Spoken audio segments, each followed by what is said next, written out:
JEE mains के इस question में मैं आपको सैंडविच थ्योरम यूज करना सिखाने वाला हूं। देखिए यहाँ पर एक बहुत ही शानदार क्वेश्चन गिवन है और यहाँ पर आप देखिए एक पैटर्न देखिए यहाँ पे टू की पावर हाफ, टू की पावर हाफ, टू की पावर हाफ, और यहाँ पर देखिए टू की पावर 1/3, 1/5 और ऐसे करते हुए पावर और ज्यादा कम होती चली जा रही है ना। यानी कि डिनोमिनेटर में पावर बढ़ती जा रही है। एन इन्फिनिटी को जा रहा है, मतलब ये एन अगर इन्फिनिटी को जा रहे हैं तो इस सीरीज में इन्फाइनाइट नंबर ऑफ टर्म्स है। अब आप इसको कैसे कैलकुलेट करेंगे उस चीज को आप सीखते हैं। तो देखिएगा, ध्यान से देखिएगा। जब कभी भी आपको लगे, जैसे कि यहां पर आप कंपेयर कर सकते हो, इस और इस टर्म के बीच में आप कंपैरिजन कर सकते हो। कैसे कर सकते हो, देखिए। जैसे आप देखिएगा, टू की पावर हाफ तो सारी टर्म्स में है, तो यानी कि √2 माइनस ये क्या है, क्यूब √3 है। क्यूब √3, और जब आप √2 में से फिफ्थ रूट ऑफ टू को घटाएंगे तो आपको पता है क्यूब √2 जो है √2 से छोटा होता है, लेकिन फिफ्थ रूट ऑफ टू जो है √2 से ज्यादा छोटा होता है। तो इसका मतलब ये रिलेशन इनके बीच में आ जाएगा। इसी तरीके से √2 minus seventh root of two और बड़ा हो जाएगा, और इस तरीके से √2 minus 2n+1th root of to ये सबसे बड़ा हो जाएगा। सही बात है। ये सबसे छोटा, यानी कि ये सबसे छोटी टर्म होगी इसकी, और ये सबसे बड़ी टर्म होगी, है ना। तो ये पहला कॉन्सेप्ट है। अब देखिए, ध्यान से देखिए, सैंडविच थ्योरम से क्वेश्चन सॉल्व होता है। सैंडविच थ्योरम का आइडिया ऐसा लगेगा कि देखिए, जब हम कंपैरिजन कर सकते हैं इन टर्म्स में तो हम सैंडविच थ्योरम लगाएंगे। अब देखिए, जो यहाँ पर लिखा हुआ है, ये वाली चीज, ये वाली चीज और ये वाली चीज बराबर है, टू की पावर हाफ माइनस टू की पावर 1/3, है ना। और देखते रहिएगा, टू की पावर हाफ माइनस टू की पावर 1/3 इंटू टू की पावर हाफ माइनस टू की पावर 1/3, ये लेस देन होगा, ये लेस देन होगा किससे, टू की पावर हाफ माइनस टू की पावर 1/3, टू की पावर हाफ माइनस टू की पावर 1/5। आपको पता है कि ये वाली टर्म इस वाली टर्म से छोटी है। तो और भी आगे देखते जाइए, टू की पावर हाफ माइनस टू की पावर 1/7, ये वाली टर्म इस वाली से बड़ी है। तो ऑब्वियसली ये वाली टर्म जो बड़े नंबर्स हैं उनका प्रोडक्ट जो छोटे नंबर है उनके प्रोडक्ट से तो ज्यादा ही होगा, एंड सो ऑन। इसी तरीके से यहाँ पर भी एन टर्म्स लिखना मैं भूल गया, एन टर्म्स, और ये भी एन टर्म्स यहाँ तक।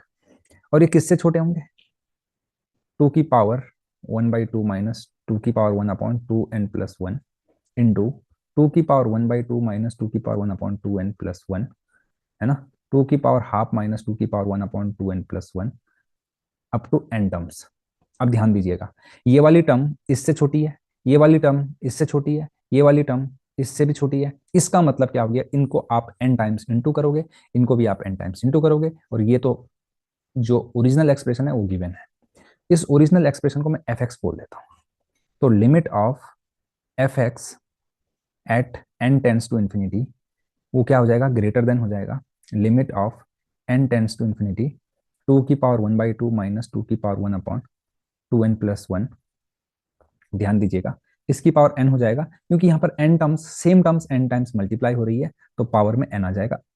इसी तरीके से राइट साइड में आ जाएगा limit n tends to infinity two की पावर हाफ माइनस टू की पावर, यहाँ पे हमने थोड़ा गड़बड़ कर दिया, 1/3 आना चाहिए था, यहाँ पे टू की पावर 1/2n+1 आना चाहिए था। ठीक है, और इसकी होल पावर होनी चाहिए। अब आप बिल्कुल यहाँ पर ध्यान से देखिएगा, बिल्कुल ध्यान से, है ना। ये जो है √2 है, √2 मतलब 1.41, और ये जो है यहाँ पर क्यूब रूट ऑफ टू है, क्यूब रूट ऑफ टू। तो क्यूब रूट ऑफ टू जो होता है वो तो 1 से तो बड़ा ही होता है। तो लेट से मैं 1 पॉइंट समथिंग मान लो इसको, है ना। और इसकी पावर में एन है, और इसकी लिमिट निकालो, एन इन्फिनिटी को जा रहा है। तो एन अगर इन्फिनिटी रखोगे और 1.41 से 1 पॉइंट समथिंग घटाओगे तो 0 पॉइंट समथिंग होगा, और 0 पॉइंट समथिंग की पावर इन्फिनिटी 0 के बराबर होती है। किसके बराबर होती है, 0 के बराबर होती है ना। इसी तरीके से यहाँ पे देखिए, ये जो वैल्यू है ये है √2 माइनस एन की जगह अगर आप इन्फिनिटी रखोगे तो ये हो जाएगा टू की पावर जीरो, 1/∞ 0 होता है, टू की पावर जीरो यानी 1 होता है, √2 माइनस 1 की पावर इन्फिनिटी, और यहाँ पर क्या हो जाएगा ये, इसकी power infinity, limit n tends to infinity f x. I think आपको समझ में आ रहा होगा, है ना। कोई रॉकेट साइंस नहीं है। अब 0 पॉइंट समथिंग की पावर इंफिनिटी करोगे तो आएगा आंसर 0। एफ एक्स की वैल्यू हम निकाल रहे हैं।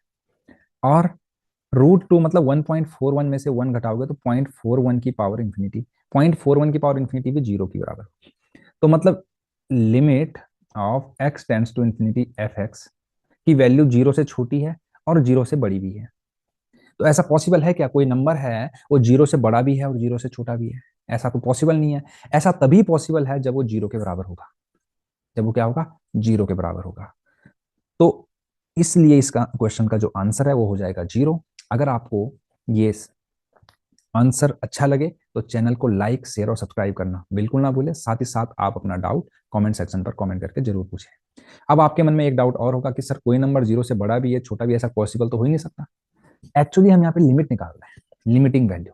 तो कोई नंबर 0 से बड़ा भी है 0 से छोटा भी है, इसका मतलब कि वो 0 को अप्रोच करेगा। लिमिट मतलब वो अप्रोच कर रही है, तो इसलिए इसकी जो लिमिटिंग वैल्यू होगी वो 0 को अप्रोच करेगी, ये इसका मतलब है ना। इसका मतलब कोई एग्जैक्ट 0 से नहीं है ना। तो